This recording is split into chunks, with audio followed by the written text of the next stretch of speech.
السلام علیکم ناظرین، پروگرام اسپیشل کلام میں ڈاکٹر ایوب ندیم کا سلام۔ ناظرین، بہت کم ایسا ہوتا ہے کہ کوئی ادبی شخصیت ہو یا کسی اور شعبے کی کوئی بہت بڑی شخصیت ہو تو اس کی اولاد میں سے کوئی بچہ یا بچی، بیٹا یا بیٹی، وہ بھی اسی شعبے کو اختیار کرے۔ خاص طور پہ ادب کے شعبے میں جب ایسا ہوتا ہے تو اس کا مطلب یہ ہے کہ بیٹے نے یا بیٹی نے اپنے باپ کے ورثے کو سنبھال لیا ہے۔ آج کی یہ جو محفل ہے، آج کا یہ جو پروگرام ہے، اس میں ہمارے ایک ایسے مہمان ہیں جو اپنے والد کے تحریری مشن کو لے کر آگے بڑھ رہے ہیں۔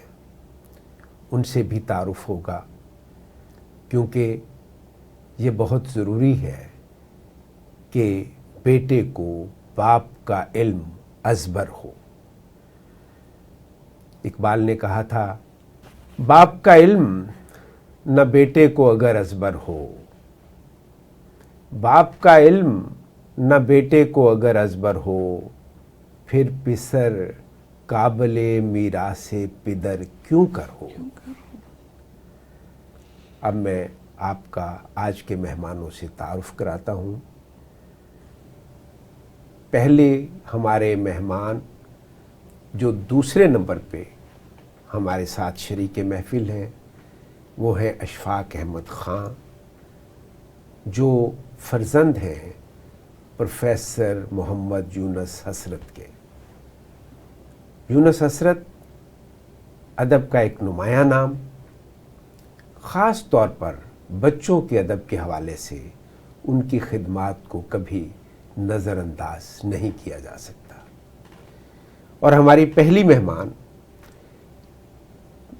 ڈاکٹر سعدیہ بشیر، بہت اچھی شاعرہ ہیں، محقق ہیں، نقاد ہیں، ماہر تعلیم ہیں، اور کیا کچھ ہمارے مہمان کرتے ہیں اور کیا نظریات رکھتے ہیں، آئیے انہی سے ہم کلام ہوتے ہیں۔ جی ڈاکٹر سعدیہ بشیر صاحبہ، آپ کو خوش آمدید اس پروگرام میں، اور اشفاق احمد خان صاحب، آپ کو بھی اس پروگرام میں خوش آمدید۔ میں بات کا آغاز ڈاکٹر سعدیہ بشیر صاحبہ سے کروں گا۔ ڈاکٹر صاحبہ، آپ نے شاعری کو اختیار کیا تخلیقی اعتبار سے، لیکن اس کے ساتھ آپ کا تحقیق اور تنقید کا شعبہ بھی ہے جس کے ساتھ آپ منسلک ہیں۔ بنیادی طور پہ آپ تدریس کے شعبے سے وابستہ ہیں اور آپ پروفیسر کی حیثیت سے لاہور کالج یونیورسٹی میں بھی خدمات انجام دے چکی ہیں، آج کل ایک انتظامی ادارے سے وابستہ ہیں۔ یہ بتائیے کہ آپ کا جو تخلیقی سفر ہے، شاعری کا جو سفر ہے، وہ کب شروع ہوا؟ ڈاکٹر صاحب، اظہار کا کوئی بھی ذریعہ ہو، جب انسان قلم پکڑتا ہے تو میرا خیال ہے کہ وہ کچھ نہ کچھ کہنا چاہتا ہے۔ تو شاعری بھی چھوٹی کلاسز میں ہی جب میں بچوں کو تقریریں لکھ کے دیتی تھی تو اس میں اپنے شعر، مضمون لکھتی تھی تو اپنے شعر کر لیتی تھی۔ اس کے بعد میں نے باقاعدہ آسی کرنالی جو ہیں، وہ ان سے میں نے تھوڑی اصلاح لی تھی۔ ملتان کی ہے نا آسی کرنالی صاحب؟ تھوڑی ان سے اصلاح لی تھی۔ اس کے بعد پھر میں جو ہے مطلب خود ہی سے مجھے لگتا ہے کہ شعر آپ پر اترتا ہے، اوزان کا اندازہ اس کے بعد ہوتا ہے۔ تو نثر میں بھی ظاہر ہے پہلے تو خیال ہے نا، خیال ہے، بنیادی چیز خیال ہے۔ جب خیال اترتا ہے، خیال مضبوط ہوتا ہے تو وہ اپنی جگہ پکڑ لیتا ہے، لیکن اگر آپ محض کہے جائیں تو پھر اس کی ورتھ نہیں بنتی۔ صحیح۔ تو اپنی سطح پر کچھ نہ کچھ جو ہے وہ کہے جا رہے ہیں، دیکھتے ہیں کہ کس پہ اثر ہوتا ہے۔ اچھا، آپ کا تعلق جو ہے ملتان سے ہے؟ نہیں، لاہور سے۔ لاہور سے بیسیکلی لاہور سے۔ وہ آسی کرنالی صاحب کا آپ نے ذکر کیا تو اس وجہ سے وہ میرے فادر کے دوست تھے۔ تو اس وجہ سے ذرا ان کے ساتھ تھوڑی سی جو تھی وہ سلام دعا بھی تھی، اور فادر کے دوست ہونے کی وجہ سے ان کے ساتھ والد صاحب کے دوست ہونے کی جی۔ بہت بڑی شخصیت ہیں آصی کرنالی صاحب، اور آپ کے والد صاحب کا ان سے تعلق ہونا بھی بہت اہم ہے۔ اچھا ڈاکٹر صاحب یہ بتائیے کہ کوئی آپ کو یاد ہے کہ پہلا شعر آپ نے کیا لکھا ہو یا جو چھپا ہو پہلی دفعہ وہ آپ کے ذہن میں ہو؟ اس وقت ہماری استاد تھیں کوئن میری میں ڈاکٹر سمینا، ان کے شوہر جو ہیں وہ ایک رسالہ نکالتے تھے، ادبی رسالہ جو ہے، مجھے اب اس کا نام بھول گیا ہے، لیکن اس میں لکھتی تھی اور اس کی رپورٹر بھی تھی۔ پھر اس طرح سے کنٹری ڈائجسٹ تھا، اس کی کمرشل رپورٹر رہی ہوں۔ تعلیمی جائزہ جو ہے اس کی میں رپورٹر تھی اپنی کالج لائف میں۔ تو لکھنا تو اسکول لائف میں ہی شروع کیا تھا، اور مجھے یاد ہے کہ پہلی نظم جو میں نے لکھی تھی باقاعدہ طور پر چھوٹے شعروں کے علاوہ وہ فائلمز پہ تھی۔ سائنس میں ہم وہ فائلم پڑھتے تھے تو اس کے حساب سے لکھی تھی، اور وہ کالج کے بورڈ پہ جو ہے وہ کافی عرصہ آویزاں رہی، کیونکہ میں نے اس میں جو ہے وہ ڈیزائننگ بھی کافی زیادہ کی تھی۔ صحیح۔ تو کوئی کلام سے ہی آج آپ کا آغاز کرتے ہیں اس پروگرام کا۔ بہت شکریہ۔ کچھ متفرق اشعار کے حوالے سے بھی یاد آ رہے ہیں، اور ایک غزل کے کچھ اشعار ہیں کہ ذہین عورت کی ہر نشانی واہ جو مجھ میں دیکھی مکر گیا وہ۔ واہ واہ واہ واہ۔ ذہین عورت کی ہر نشانی جو مجھ میں دیکھی مکر گیا گیا تھا، ہار جانے کا خوف ایسا کہ میری نظروں میں مر گیا وہ۔ واہ واہ واہ واہ۔ وہ چاند ہاتھوں میں لے کے بولا کہو تو تم پہ نثار کر دوں۔ وہ چاند ہاتھوں میں لے کے بولا کہو تو تم پہ نثار کر دوں، میری ہنسی میں جنون ابھرا گمان غالب ہے ڈر گیا وہ۔ واہ واہ واہ۔ اور اسے خبر تھی کہ دل کو چھونے کے بعد رستہ نہیں ملے گا، اسے خبر تھی کہ دل کو چھونے کے بعد رستہ نہیں ملے گا، بھٹکنے والے کی دل ربائی مثال رقص شرر گیا آہا کیا بات۔ اور سمجھ رہا ہے کہ اس کی خاطر یہ آنکھ نم ہے، یہ شاعری ہے۔ واہ واہ واہ۔ شدید وحشت کو کامیابی سے میرے کاندھے پہ دھر گیا وہ۔ واہ واہ۔ اور محبتوں کا شمار بھی تو عداوتوں کے جلوں میں ہوگا، وہ ایک ریلا چڑھا ہوا تھا جو وقت گزرا اتر گیا وہ۔ واہ واہ واہ۔ خوب ہے۔ واہ واہ۔ اچھا جی، اشفاق احمد خان صاحب، آپ ایک بڑے باپ کے بیٹے ہیں، اور یونس حسرت صاحب کا جو دور ہے وہ وہی دور ہے جب مرزا ادیب بھی لکھ رہے تھے، اے حمید بھی بچوں کے لیے لکھ رہے تھے، سید نظر زیدی بھی بچوں کے لیے لکھ رہے تھے، اور بھی کئی نام ہیں، عزیز اثری بھی ہیں۔ یہ بچوں کا ادب تخلیق ہو رہا تھا، اور شاید ان سے تھوڑا سا پہلے دور میں قیوم نظر اور صوفی غلام مصطفیٰ تبسم کی جو بچوں کے لیے جو خدمات ہیں وہ سامنے آ رہی تھی۔ آپ نے اپنے والد صاحب کو، پروفیسر یونس حسرت صاحب کو کیسا دیکھا؟ ان کے معمولات کیا تھے؟ بہت شکریہ ڈاکٹر صاحب، جزاک اللہ۔ والد صاحب ویسے تو بہت سادہ مزاج آدمی تھے، درویش منش، مطالعے کا شوق بہت زیادہ تھا شروع سے، بلکہ وہ طارق اسماعیل ساگر نے ایک انٹرویو میں ان سے پوچھا، طارق اسماعیل ساگر، انہوں نے ایک انٹرویو میں پوچھا کہ آپ اتنا زیادہ مطالعہ کیوں کرتے ہیں؟ تو انہوں نے کہا کہ میں مطالعہ نہیں کروں گا تو کچھ عرصے کے بعد ایک جوہر کی شکل اختیار کر لوں گا، وہی گھسے پٹے خیالات اور وہی چیزیں کیا بات آتی رہیں گی۔ کیا سوچ ہے! تو ان کی اس سوچ نے مجھ پہ بھی اثر کیا، اور مجھے بھی، یعنی جو مطالعے کا جاری رہنا ہے وہ بہتے پانی کی طرح، بہتے پانی کی طرح ہوتا ہے، جس طرح پانی بہتا رہے گا تو وہ کبھی خراب نہیں ہوگا، اور اسی طرح اگر مطالعے کا عمل جاری رہے گا تو انسان کا ذہن جو ہے وہ ہمیشہ جی سرسبز و شاداب رہے گا. سرسبز و شاداب ہے، نئے خیالات، زرخیز خیالات، وہ شادابی جو ہے ان کے تصورات میں وہ مجھے ہمیشہ نظر آئی. اس کی وجہ یہی رہی ہے. اس کے علاوہ ان کے معمولات کچھ اس طرح سے تھے کہ وہ رات گئے تک لکھتے تھے، 1-2 بجے تک. نماز تہجد پڑھتے تھے، پھر سو جاتے تھے. اچھا، فجر پڑھنے کے بعد پھر دوبارہ سے وہ سوتے تھے. کالج کی زندگی تھی ان کی، تو کالج لائف کے جو بعد کا جو وقت ہوتا تھا اس کے بعد وہ پھر سے یہی لکھنے لکھانے کا کام کرتے تھے. اس کے علاوہ ہم نے انہیں بہت کم سوشل لائف گزارتے دیکھا. تعلقات ان کے اس طرح سے نہیں تھے کہ آپ یہ کہہ سکیں کہ وہ بڑے بڑے لوگوں کے ساتھ جیسے ہوتے ہیں. گوشہ نشینی کی زندگی تھی، درویشی تھی، اور شاید اسی بنیاد پہ وہ 120 ضخیم کتابیں لکھ گئے، اور ایک تعداد کم نہیں، اور مختلف موضوعات پہ لکھا ہے انہوں نے. تو اس لحاظ سے میں سمجھتا ہوں کہ ہمارے لیے تو ان کی زندگی ایک مشعل راہ ہے، اور ان سے ہم نے بہت کچھ سیکھا ہے.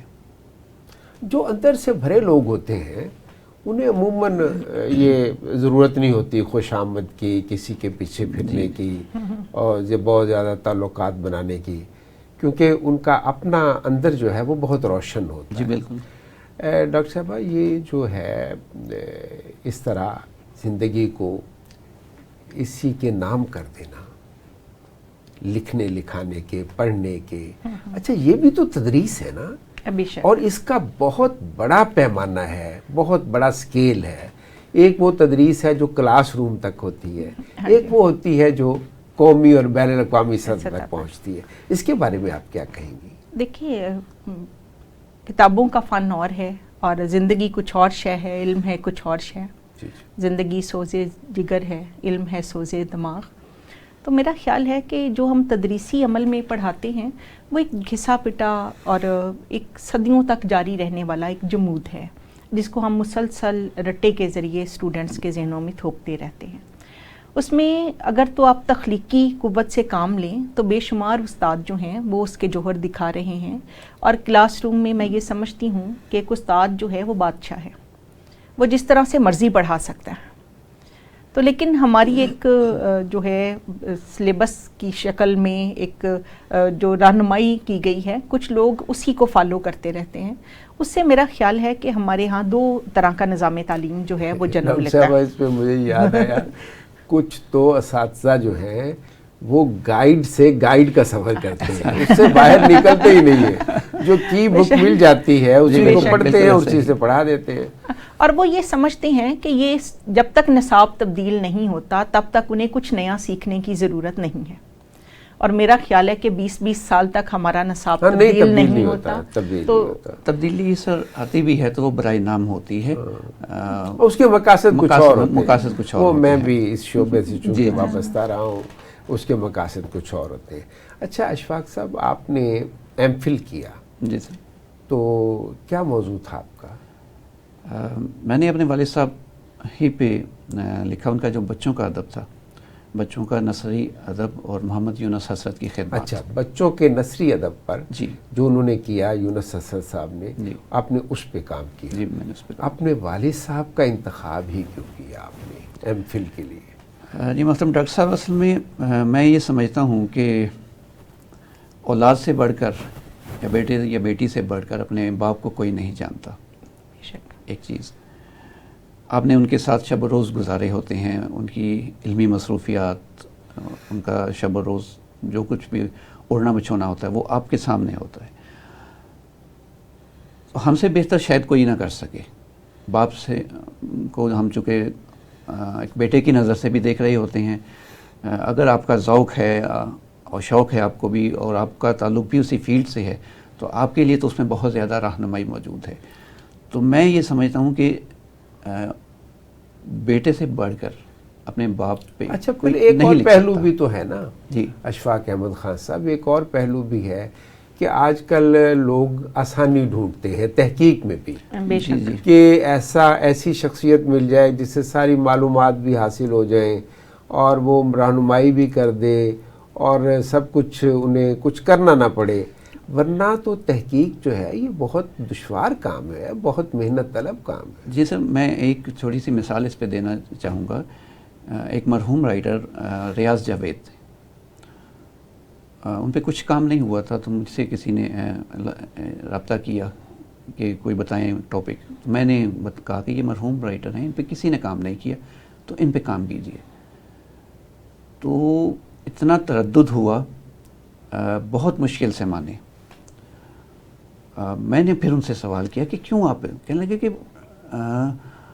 جو زندہ لوگ ہوتے ہیں ان سے ڈیٹا مل جاتا ہے آرام سے، جو آپ کی بات کی تائید اسی سے ہو جاتی ہے. یہ بات آپ کی بالکل وجہ ہے کہ لوگ آسانی کو ترجیح دیتے ہیں، اور وہ چاہتے ہیں کہ خود ہی ہمارے ہاں جی یہ کلچر ہمارے ہاں ہے کہ تحقیق کو ہم اتنی اہمیت نہیں دیتے جتنی دینی چاہیے، اور یہی وجہ ہے کہ ہم پیچھے بھی ہیں. اچھا ڈاکٹر صاحبہ، آپ سے کچھ اور کلام سنا جائے. فقط میرا نہیں ہے یہ تو آدم ذات کا دکھ ہے. واہ، فقط میرا نہیں ہے یہ تو آدم ذات کا دکھ ہے. ہر ایک تخلیق سے پہلے ہمیں بنیاد کا دکھ ہے. پلک جھپکے کا منظر ہے یہاں ملنا بچھڑ جانا. بھلے سے کوئی موسم ہو فقط میعاد کا دکھ ہے. واہ جی واہ واہ واہ واہ واہ. اور ہمارے خواب دکھ سکھ اور ہمارے غم الگ سے ہیں. ہمارے خواب دکھ سکھ اور ہمارے غم الگ سے ہیں. مجھے دو نیم صحرا کا اسے فرہاد کا دکھ ہے. واہ واہ واہ. روایت فرقہ بندی کی عجب ذہنی بجھارت ہے. مسائل عام لوگوں کے یہ منشایات کا دکھ ہے.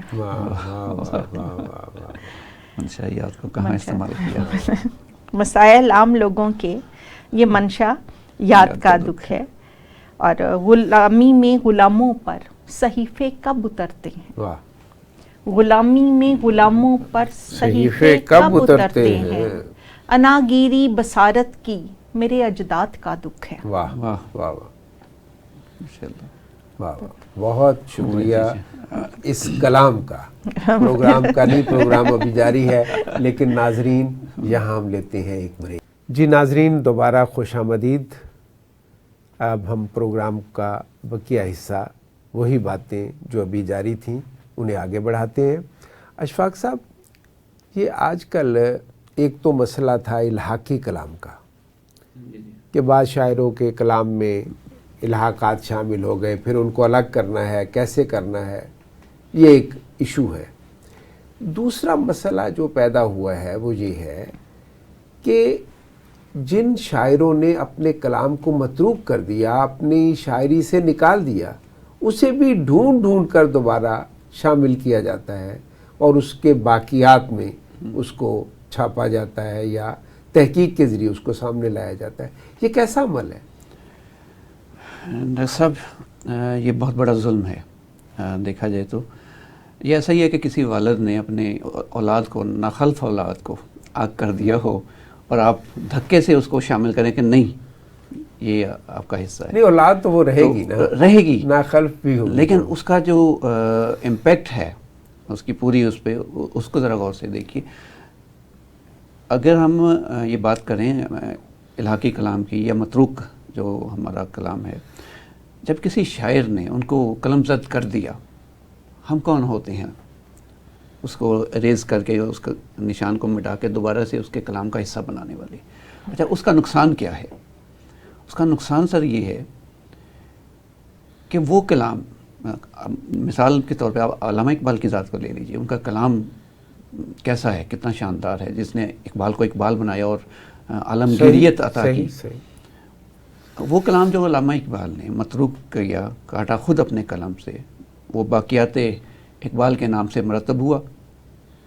لوگوں نے اس کو شائع کرنا شروع کر دیا، مثالیں دینا شروع کر دیں، حتیٰ کہ آپ کے تعلیمی اداروں کی دیواروں پہ وہ لکھے گئے اشعار. اچھا، اب کہاں اقبال کا کلام مقام اور کہاں یہ کلام؟ تو یہ علامہ اقبال کے ساتھ بہت بڑا ظلم ہے. میں یہ سمجھتا ہوں کہ باقیات کو ان کے اصل کلام کے ساتھ ملانا اور شامل کرنا یا اس کے ساتھ موازنہ کرنا، یہ بہت بڑا اچھا اس میں ایک اور پہلو یہ بھی ہے نا کہ خاص طور پہ علامہ صاحب کے حوالے سے میں یہ کہوں گا کہ انسان کے نظریات بدلتے رہتے ہیں. بے شک انسان جامد تو نہیں ہے نا، جی بالکل، اس میں تبدیلی آتی ہے. تو علامہ صاحب کے پہلے دور کی شاعری میں اور بعد کے دور کی شاعری میں بہت فرق ہے. اب وہ پہلے دور کی ساری شاعری ڈھونڈ کر اس کو دوبارہ سے لوگوں کے سامنے لانا اور یہ ثابت کرنا، شاید یہ ثابت کرنا کہ علامہ صاحب کے جو نظریات ہیں اصل میں تو وہ تھے اور بعد کے جو ہیں وہ انہوں نے اختیار کیے یا ان کے فطری رجحانات نہیں تھے. تو یہ بھی تو ایک نیت کا مسئلہ ہے. اس میں ڈاکٹر صاحب تحقیق کے میدان میں ٹھیک ہے لوگ یہ ایک خدمت انجام دیتے ہیں اپنی طرف سے کہ جو متروک کلام تھا یا الحاقی کلام اس کو الگ کر کے وہ ظاہر کرنا کہ یہ اب ان کے کلام کا حصہ نہیں ہے، یہ تو ایک خدمت انہوں نے سر انجام دے دی. لیکن اس کو عوام تک رسائی دینا، عوام میں اس کی تشہیر کرنا، یہ ایک الگ عمل ہے. جیسے اچھا یہ غالب کے حوالے سے تو اچھا ہی ہوا کیونکہ غالب کا تو خاصا اچھا کلام تھا جو انہوں نے مسترد کر دیا. ایک واحد مثال آپ کہہ سکتے ہیں، ایک واحد مثال کہہ سکتے ہیں. غالب تو خیر بہت بڑے یعنی سخن فہم شاعر تھے، سخن گو تو تھے ہی، سخن ور تھے. لیکن آپ یہ دیکھیں نا کہ غالب کی تنقیدی صلاحیت آپ دیکھیں، وہ یہ تھی کہ وہ ہمیشہ فخر کرتے رہے کہ میرا فارسی کا کلام بہت اعلیٰ ہے، جبکہ وہ اعلیٰ نہیں تھا. اور ہمیشہ وہ اردو کے کلام کو سمجھتے رہے کہ یہ ذرا کمتر درجے کا ہے، حالانکہ وہ بہت اعلیٰ کلام. تو یہ تو اگر فضل حق خیر آبادی ان کے کلام کا انتخاب نہ کرتے تو شاید اتنا عمدہ دیوان کبھی سامنے نہ آ سکتا. جی بالکل. لیکن اب یہ دیکھیے کہ ان کے کلام کے ساتھ جو ہوا کہ دیوان عرشی اس کے مقابلے میں پیش کیا جاتا ہے کہ یہ مستند ہے، اس میں علامہ اقبال غالب کا سب کلام موجود ہے. تو یہ ایک بہت بڑی زیادتی ہے، حالانکہ ایسا نہیں.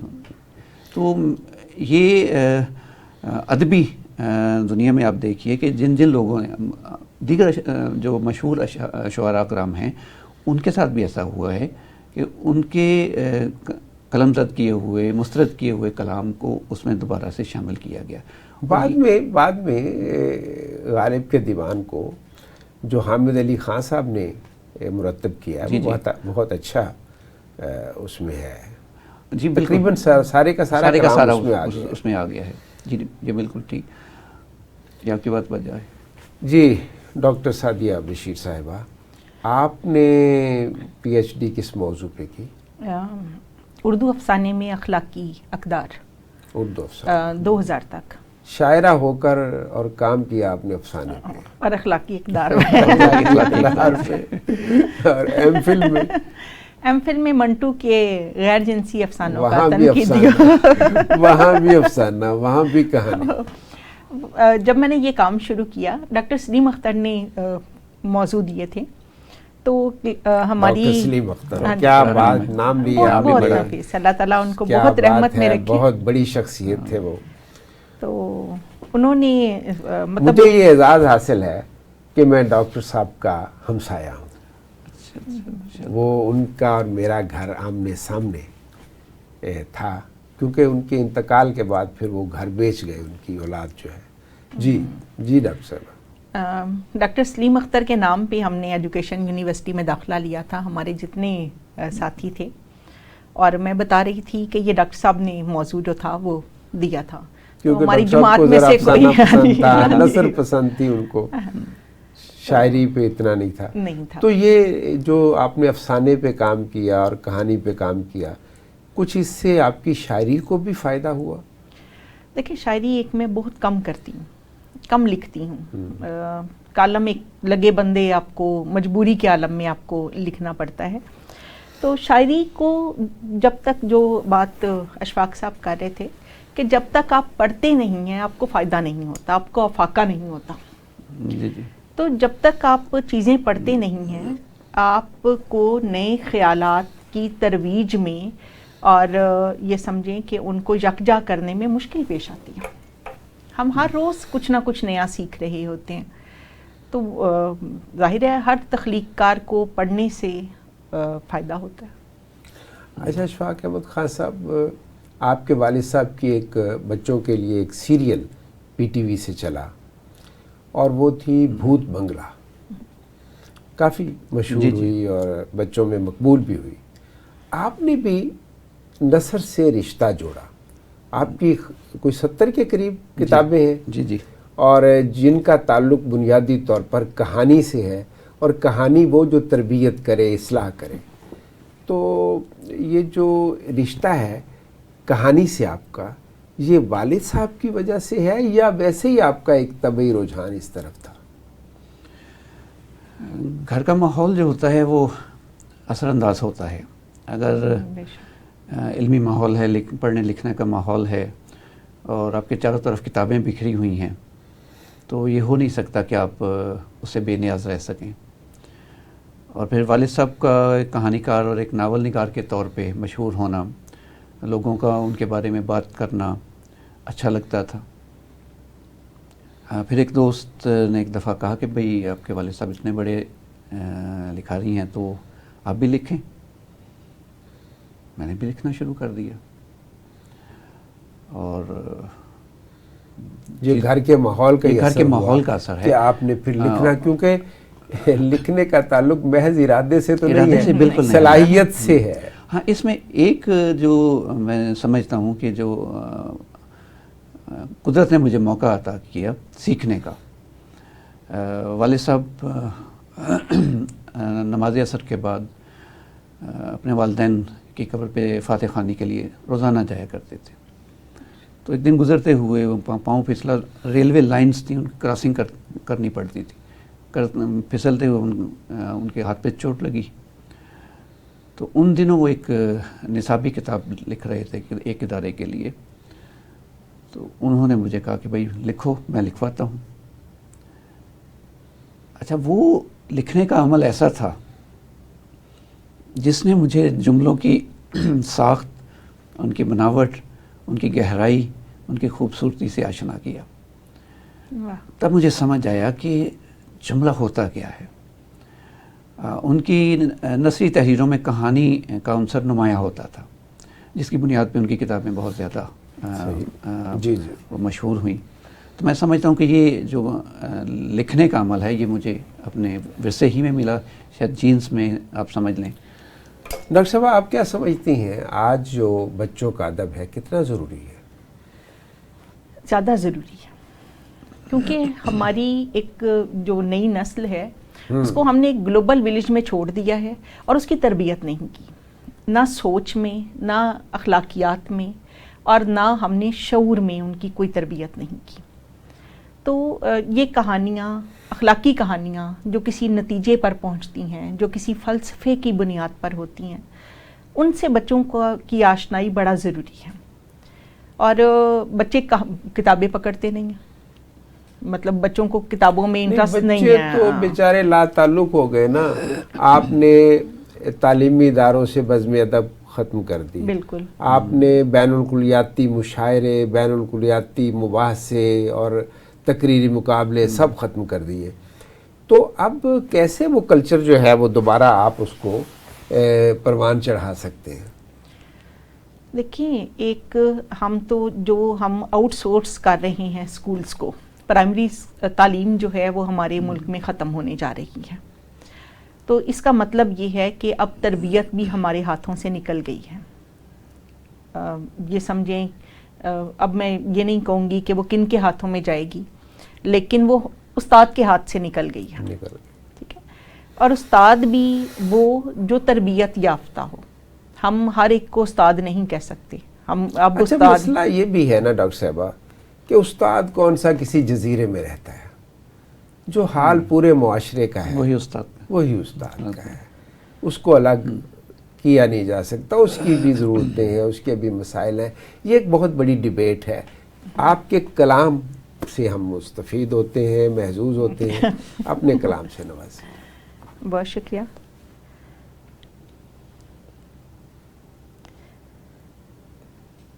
ہم اس نگاہ میں رہے جو خود بہت اداس تھی، ہم اس نگاہ میں رہے جو خود بہت اداس تھی، جو ان کہی سی بات تھی وہ بات ہم کو راز تھی۔ واہ واہ واہ واہ، خوب۔ وہ راستوں کی بھیڑ سے نظر بچا کے کھو گیا، وہ ایک ہجوم وحشتام میں لومڑی کی باز تھی۔ پگھل گئے گلیشیئر، طیور مزحمل رہے، بکھر چکے تھے اشک بھی، ہتھیلیوں پہ گھاس تھی۔ واہ واہ، وہ کس طرح کے تیر تھے جو خود کمان کھا گئے، جو بانٹتی تھی ننگ کو وہ کون سی کپاس تھی۔ واہ، نہ فرق کر سکا ہے وہ شعور میں فطور میں، جسے تلاش فقر تھی خبر اسی کے پاس تھی۔ واہ واہ واہ واہ، اور جنوں قرار پا گیا تبھی تو گہن لگ گیا، حواس میں تھی جب تلک میں خود بھی بے حواس تھی۔ واہ واہ واہ واہ، حواس میں تھی جب تلک میں خود میں بھی خود بھی بے حواس تھی۔